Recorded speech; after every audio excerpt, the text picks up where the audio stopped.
My name is Nikky, and I am a cheater. Okay, I'll say this straight up. I'm not a good woman. I'm a bad person. I'm a sleazy, sneaky, heartless, unrepentant, shameless woman who takes off her clothes and opens her legs to any man she finds desirable. So there, I've judged myself. So don't bother to tell me who I am and what I'm not.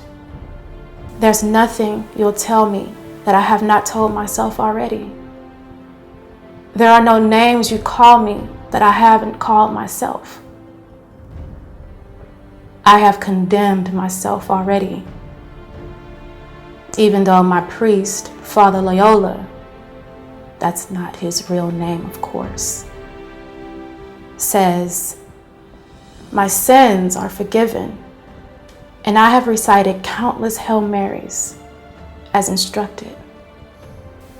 But nothing will stop my burden of guilt, and no amount of Hail Marys have been able to stop me from going back to my vomit again and again.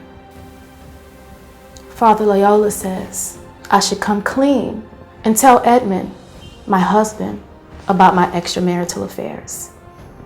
That he will intervene, counsel, and talk us through whatever comes. My husband respects him and will do whatever he tells him to do.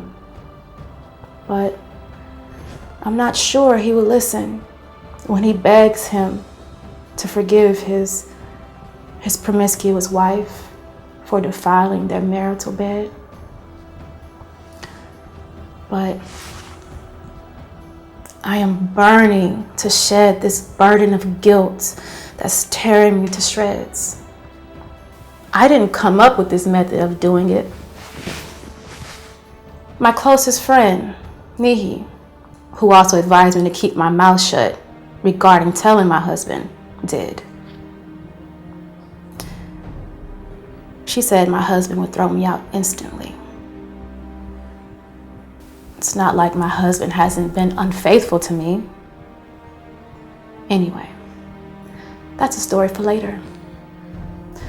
So this is really about purging myself and keeping my marriage intact at the same time than anything else. I pray this confession soothes this burning guilt that's eating me up, because I need to stop feeling guilty about what I'm doing. I don't need the guilt trips my conscience keeps embarking every now and then. I also do not want to stop. Okay, maybe that's not the right way to put it. I can't stop myself from sleeping with other men. I have tried very hard. I'm not sure where to start my story from. Okay, I'm 30. Nikky is not my real name, by the way. But I've called myself Nikky since this whole thing started. So, Nikky I am.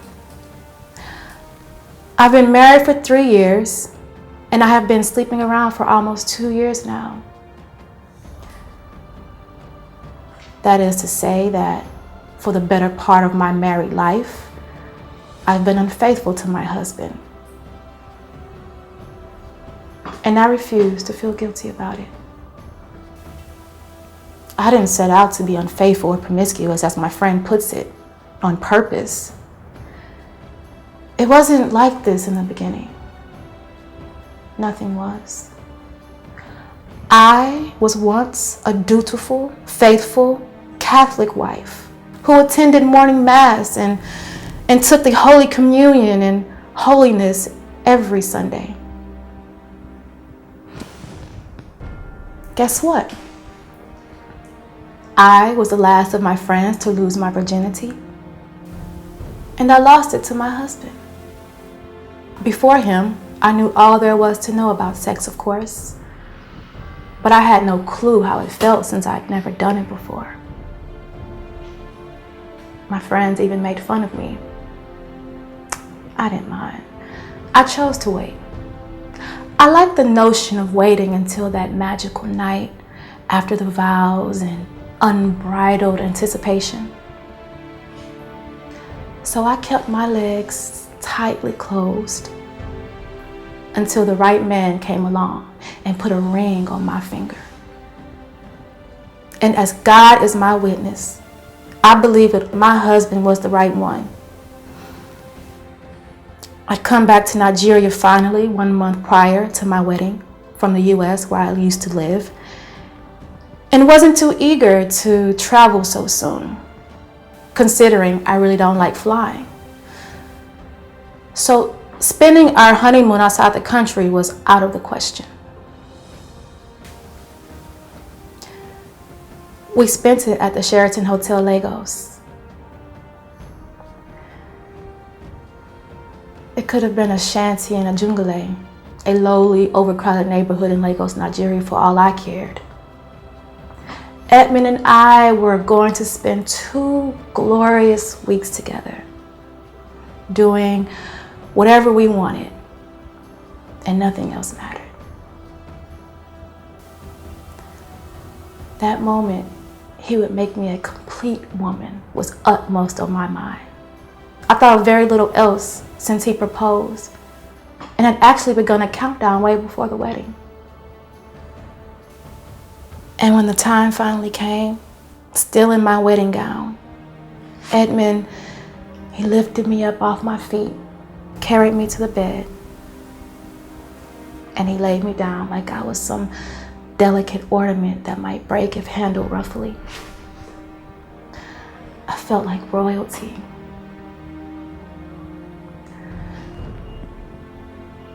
Carefully, he peeled the wedding dress off me, and as he did, my feverish hands nearly ripped his shirt off. He teased me here and he teased me there. He wasn't in a hurry. I was the one who couldn't wait. "Slow down," he whispered, when I started begging him not to take so long, to get it done and over with already.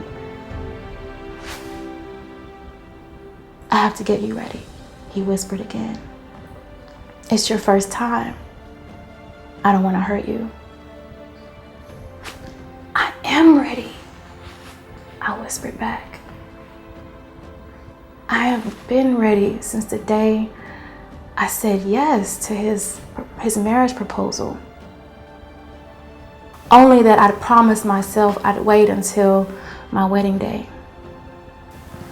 As if he read my mind, he said, "I'll know when you're ready, Nikky." Edmund took his time. He was all over me and did things I never imagined possible. He set my body ablaze and I shivered under the onslaught. Finally, when he deemed me really ready, he made his move. I read about being deflowered. Still, I wasn't so sure what to expect, but deep down in me, I dreaded the exact moment when it would be done. I felt only a slight pain. Edmund slowed down for just a fraction of a second before continuing. I don't know if it was from Edmund's expertise or the depth of the anticipation leading up to that first big day, or my inexperience, or the fact that I had no reference point, so I have no basis for comparison. I never know. What I know is that I saw heaven even on that first day we did it. Sex met all my expectations and more. I wanted it so often, Edmund swore I was an addict. He said he'd never been with anyone like me who wanted it so often and enjoyed it as much as I did. He concluded that it must be because I wasn't circumcised, that if I was, it would have curbed my appetite greatly. Truly, I couldn't get enough, but I didn't think there was anything wrong with it. To me, I was simply enjoying my husband and giving myself to him without inhibitions.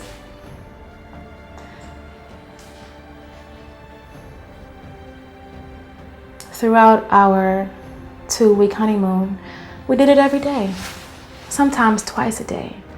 I was ecstatic. This is a marriage made in heaven, I thought. How wrong I was.